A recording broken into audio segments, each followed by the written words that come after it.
ये जो paper leak हो रहे हैं, मैं ये जो यहाँ पे टीचर्स का आप लोगों को कोचिंग संस्थान दिखाए हैं, चाहे वो किसी का भी हो, मैं किसी एक विशेष व्यक्ति को टारगेट नहीं कर रहा हूँ। मैं आप लोगों को एक सिंपल सी बात और बता देता हूँ, इसमें सिर्फ और सिर्फ सरकार का कोई हाथ नहीं है, उन लोगों का भी सपोर्ट है जो टीचर ऑनलाइन आके पढ़ाते हैं। भले ही वो अपने ऑनलाइन प्लेटफॉर्म पे खड़े होके ऑनलाइन प्लेटफॉर्म पे भले ही हम लोगों के सपोर्ट में आ जाते हैं, दिखता है ये हमारे सपोर्ट में है, वो हमारे सपोर्ट में नहीं होते हैं, ये याद रखना। सभी टीचर बिके हुए हैं। ये यहाँ पे जितने भी आप लोग पीजी देखते हो, सभी पीजी भाई साहब इतने रहने के लिए लायक नहीं है। एक भी टीचर सही से बात नहीं करना चाहता है स्टूडेंट के बारे में। नीट का पेपर लीक हुआ, एसएससी जीडी का पेपर सही से नहीं करवाया गया, 13 लाख में बिका, वो भी लीक हुआ। यूपी पुलिस का पेपर लीक हुआ, पेपर लीक रहा है। कोई भी टीचर, कोई भी सरकार, कोई भी विपक्ष का आदमी इस पर बात नहीं करना चाहता है। जब तुम नीट के बारे में बात नहीं कर रहे हो, जब तुमने यूपी का पेपर लीक हुआ उसके बारे में तुमने बात नहीं की, एसएससी जीडी के पेपर 13 लाख में बिके, तुमने उनके बारे में बात नहीं की, तुम कब बात करोगे? एक बच्चा 10 साल तक मेहनत करता है, रात भर पढ़ता है, अब यहाँ पे आके देखो आप पेपर लीक हो जाता है, तुम भाई और आराम से रहते हो। मुझे पता है तुम रईसों की औलाद हो, तुम्हें इससे कोई फर्क नहीं पड़ने वाला। फर्क सिर्फ उसको पड़ता है जिसका माँ बाप ऐसे ही धूप में दिहाड़ी मजदूरी करते हैं। फर्क उसको पड़ता है जो बच्चा यहाँ पे दिन रात पढ़ाई कर रहा होता है, पूछो उसके सपने टूट जाते हैं, बच्चे सुसाइड कर लेते हैं। आप लोगों का कुछ नहीं जाता है, घर का एक चिराग चला जाता है। 3000 कमा रहा है जिसमें 1000 उसका किराया जा रहा है, अगर 2000 वो बचा रहा है तो 2000 महीने के 60,000। भाई 60,000 वो एक गवर्नमेंट एम्प्लॉय से भी ज्यादा कमा रहा है। क्या हाल है भाई? बस मैं हूँ आशीष और आप लोग देख रहे हो आशीष भाई जी। आज मैं पता है कहाँ पे आया हूँ, कि आप लोगों को पता ही है कि मैं दिल्ली में हूँ। मैं आज दिल्ली का मुखर्जी नगर, भाई मुखर्जी नगर, जहाँ पे हम जैसे बच्चों की आधी से ज्यादा जिंदगी एग्जाम की प्रिपरेशन करते हुए निकल जाती है। उन एग्जाम जिन एग्जाम के पेपर लीक होते हैं, दिनों दिन हम खबर सुनते हैं,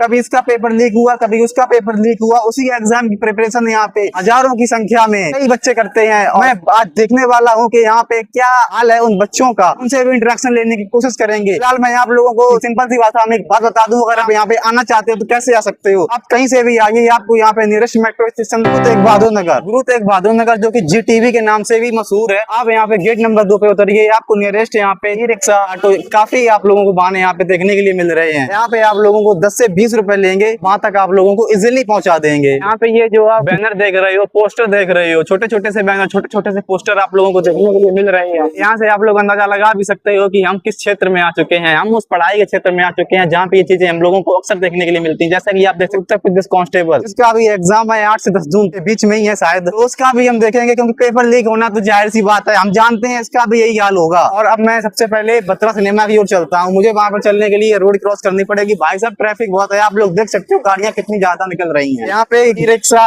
हमें काफी कुछ मिल सकता है और तक हम लोगों को जाने के लिए। जैसे कि अभी ये बस निकल गई डीटीसी बस तो हालांकि यहाँ पे नहीं रुकती है, ये अपने स्टॉप पे रुकती है। स्टॉप इसका बहुत पीछे है। आप कोशिश करो कि आप यहाँ से इन ऑटो के सहारा से ही जाओ। रिक्शा वालों के बीच में यहाँ पे काफी लड़ाई होती रहती है, आप लोग देख रहे हो ये लड़ाई हो रही है, रिक्शा वालों के बीच में भी होती रहती है। और यहाँ पे जैसे कि मैंने आपको बताया वो मेट्रो स्टेशन था, यहाँ पे आप लोगों को खाने पीने के लिए भी कुछ रेडी मिल जाती है। अभी फिलहाल आप लोग देख सकते हो कि मैं ई रिक्शा में बैठ चुका हूँ। ई रिक्शा से अब मैं बत्रा की ओर चलता हूँ। बहुत फेमस है भाई साहब यहाँ पे, बत्रा का एक अलग ही क्रेज है यहाँ पे। देखते हैं चल के, वहाँ पे आया था मैं पहली बार जब दिखाया था, तब मैंने आप लोगों को बिल्कुल नहीं बताया था कि वहाँ पे क्या है कैसा है। आज मैं वहाँ पे आप लोगों को आसपास का एरिया भी एक्सप्लोर करूंगा। मैं ई रिक्शा में बैठा हूँ, फिलहाल आप लोग देख सकते हो। ऐसा भी ये तो हाथ से धक्का लगा रहे हैं, क्या बात है। आ रहा है भाई, फुल आ रहा है, आप बहुत अच्छे भी आ रहे हो। कैसे सिकंजी बनाते हो ये? कैसे? हाँ कैसे पीनी नहीं है भाई, बना के ये मत कहना कि अब पियो इसको। नहीं यार, नहीं पीना तो मत। ना तो उसके बाद कहो पियो इसको। पीना नहीं है। दिन का कितना कमा लेते हो भाई यहाँ पे? 3-4 हजार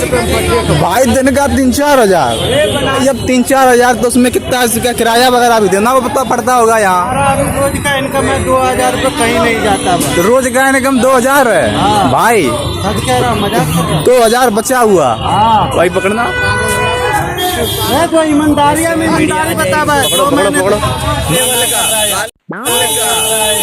सुना आप लोगों ने, एक रेडी लगाने वाला 3000 कमा रहा है जिसमें 1000 उसका किराया जा रहा है, अगर 2000 वो बचा रहा है तो 2000 महीने के 60,000। भाई 60,000 वो एक गवर्नमेंट एम्प्लॉय से भी ज्यादा कमा रहा है, आप समझ सकते हो। हालांकि जब उसने ये सच्चाई बोली तो वहाँ पे एक दूसरा जो रेडी लगाए हुए था वो बोल रहा अरे क्यों बता रहा है इन्हें, ये वो हो जाएगा ये हो जाएगा। आप समझ सकते हो भाई साहब, एक रेडी लगाने वाला महीने का 2000 बचा रहा है और दिन का 2000 महीने का 60,000 बन गया उसको। आप समझ सकते हो एक रेडी वाला। भाई यहाँ पे क्रेज एक अलग ही है इन चीजों का। मैं फिलहाल बत्रा सिनेमा के लिए और मुखर्जी नगर एक ही बात है निकल चुके हैं। तो यहाँ से भाई साहब कम से कम 1 से 1.5 किलोमीटर है, ज्यादा समय नहीं लगेगा। से 1.5 किलोमीटर है, ज्यादा समय नहीं लगेगा, आराम से पहुंच जाएंगे। कोशिश करो आप यहाँ पे ई रिक्शा से जाओ, पैदल जाने में धूप भी आप लोग देख रहे हैं, धूप का तो एक अलग ही क्रेज है। ये ई रिक्शा से जाओ 10 रुपए है, ज्यादा कोई किराया भी नहीं है।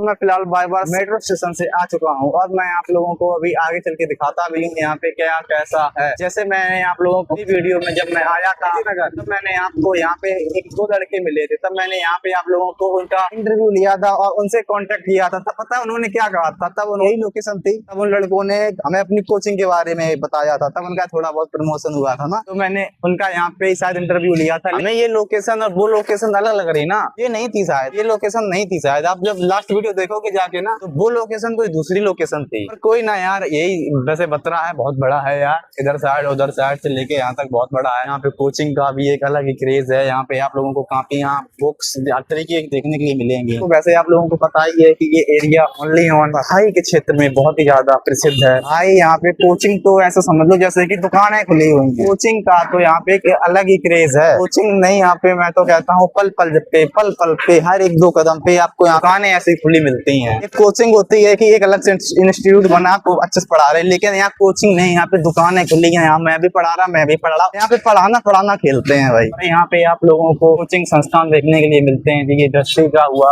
ऐसे आप लोगों को जब आगे जाते जाओगे आगे आप लोगों को देखने के लिए मिलते जाएंगे। मैं आप लोगों को एक बात और बता दूं, पहले आप ये देखो पीछे आप लोगों को सभी दिख रहे जिनसे आप यूट्यूब पे पढ़ते हो, जिन्हें आप यूट्यूब पे देखते हो, तो सब आपको यहाँ पे देखने के लिए मिल रहे होंगे। तो यार मैं ये नहीं कहता यहाँ पे पढ़ाई नहीं होती है, लेकिन कभी आप ये सोच के मत आना कि यहाँ पे हम जिन्हें यूट्यूब पे देखते हैं वही टीचर हमें यहाँ पढ़ाएंगे, ऐसा बिल्कुल नहीं है। हालांकि वो उनके संस्थान है, लेकिन वो आपको नहीं पढ़ाते हैं, उनके नाम से खुले हुए हैं, उनके द्वारा जो टीचर हायर किए गए होते हैं, जो उनके यहाँ पे काम करते हैं, वो टीचर आपको पढ़ाएंगे। अब वो चाहे अपना भी बेस्ट पढ़ाते हो, लेकिन आप अपने मन में ये सोच के आए हुए होते हो कि नहीं, जैसे कि आंसर है तो हमने खान सर की कोचिंग इंस्टीट्यूट ज्वाइन की तो हमें वो पढ़ाएंगे, ऐसा बिल्कुल नहीं है। ये हम लोगों के बीच में एक मिथ होता है, ये हम लोगों को निकालना पड़ेगा कि वो हमें पढ़ा रहे भाई। वो ये आप लोग जो सामने देख रहे हो यहाँ से लेके वहां तक मकान बने हुए हैं, ये कोई मकान नहीं है, पीजी है। हालांकि ये गर्ल्स पीजी है, इसमें लड़कियां ही रहती हैं, लड़के नहीं रहते हैं। क्या कह रहे हो भाई? मैं न्यूज वाला नहीं हूँ, मैं यूट्यूब वाला हूँ। आपको क्या लगा मैं न्यूज वाला हूँ? अरे नहीं, ऐसा ही लगा कि न्यूज वाले आप। अरे नहीं, मैं न्यूज वाले तो गोदी मीडिया है आजकल, मैं सच्चाई दिखाता हूँ जी भाई। हाँ, मैं यूट्यूब फेसबुक इंस्टाग्राम पे सच्चाई दिखाता हूँ। हाँ, मैं ये न्यूज वाले तो वही दिखाते हैं जो उनसे बोला जाता है, वो फेंकू चलते हैं, वो गोदी मीडिया होती है जी। हाँ, मैं सच्चाई दिखाता हूँ, मैं अपने देश के लिए काम करता हूँ। बाकी आप भी देश के लिए काम कर रहे हो भाई, आप भी ये काम कर रहे हो, आप भी देश के लिए काम कर रहे हो। अरे ऐसा नहीं है, आप भी टैक्स दे रहे हो भाई, ऐसा मत कहा करो। अभी आपकी स्माइल बहुत अच्छी है भाई। थैंक यू भाई। और ये जो आप मकान देख रहे हो, यहीं से हमें कई हमारे देश के महान IAS ऑफिसर, IPS ऑफिसर मिलते हैं भाई, यहीं से निकल के जाते हैं। यहीं पे आप लोग देख रहे हो ना, इनमें मकानों में रात के 2-2 बजे तक, रात के 3-3 बजे तक लाइटें जगती रहती हैं, जलती रहती हैं। और एक मध्यम वर्गीय परिवार का बच्चा यहाँ पे संघर्ष कर रहा हो, यही वो जगहें हैं जहाँ हमारे देश को अच्छे से अच्छे अफसर मिलते हैं। कुछ करप्शन भी होते हैं, कुछ करप्टेड होते हैं, सभी अच्छे भी नहीं होते हैं। आप लोग बार बार ये जो भाई देख रहे हो ना, ये भाई अपना जो पेपर लीक हुआ है ना, ये पेपर लीक और सरकार ये जो अपना करप्शन कर रही है, इसके खिलाफ भाई साहब, इस भाई के अंदर बहुत गुस्सा है। जब मैंने इसे कहा भाई कैमरा के सामने आके बोलोगे, भाई हिम्मत ही नहीं कर रहा है कि मैं कैमरा के सामने आऊं और इन चीजों के खिलाफ आवाज उठा पाऊं। भाई कह रहा नहीं, क्या फायदा है, मगर आवाज उठाएंगे कल को आवाज दबा दी जाएगी। वैसे वो भी बात भाई 100% सही कह रहा है, आवाज दबा दी जाती है। पेपर लीक का दुख तो सबके अंदर है। अब जैसे कि वो गन्ने वाला था तो उसे नहीं ज्यादा मतलब है कि हम कैमरा के सामने आके बात करें, लेकिन जो स्टूडेंट्स हैं उनसे जब मैंने बात की तो उनका कहना ये है किसी दिन शाम को आओ, शाम को बैठ के तसल्ली से बताएंगे कि हम पेपर लीक का दुख कैसे अपने अंदर दबाए हुए हैं। तो आएंगे किसी दिन शाम को भी और उन स्टूडेंट से भी कांटेक्ट करेंगे, उनका इंटरेक्शन लेंगे, उनसे बात करेंगे कि ये जो पेपर लीक हो रहे हैं, हर पेपर लीक हो जाता है, हर कदम पे हर पेपर लीक हो रहा है। तो उनसे हम किसी ना किसी दिन बात करेंगे और उनसे भी उनका दर्द सुनेंगे। और यहाँ पे मेट्रो स्टेशन है इधर साइड ही, और इधर साइड आप लोगों को कोचिंग इंस्टीट्यूट देखने के लिए मिलते हैं। काफी रिसर्च किए हैं, आगे चल के दिखाता भी हूँ मैं आपको। अगर आप लोग यहाँ पे ये सोच के आते हो कि हमें यहाँ पे काफी ज्यादा स्टूडेंट्स भरमार देखने को मिलेगी, तो मिलेगी, ऐसा नहीं है मिलेगी नहीं, बट अभी दोपहर का भी समय है और इस समय काफी स्टूडेंट पढ़ाई भी कर रहे होते हैं। आप लोगों को काफी ज्यादा भीड़ मिलेगी, पता है कब? जब यहाँ पे शाम होती है। शाम के समय कहीं कोई विद्यार्थी चाय की टपरी पे मिलेगा, तो कोई कहीं मिलेगा, या कोई पार्क पे बैठे मिलेंगे। तो ये चीजें आप लोगों को यहाँ पे तभी मिलेंगी जब आप शाम के समय आते हैं। तो अगर आप लोग चाहते हो कि हम स्टूडेंट से इंटरेक्शन करें, स्टूडेंट से बात करें, के पेपर लीक के दुख को आप लोगों के सामने रखें, तो आप लोग इस वीडियो पे नीचे कमेंट करो। अगली बार मैं जब आऊंगा मुखर्जी नगर, तो स्टूडेंट्स के दुख को आप लोगों को जरूर सुनाऊंगा और बात करूंगा कि इन चीजों को किस तरीके से सही किया जा सकता है। बाकी अगर आप लोगों ने इस वीडियो को पूरा देखा है तो इस वीडियो को कर दो लाइक और चैनल कर दो सब्सक्राइब। इंस्टाग्राम पे देख रहे हो तो इंस्टाग्राम पे फॉलो करो, फेसबुक पे फॉलो करो। तो इस ब्लॉग के लिए टाटा बाय बाय।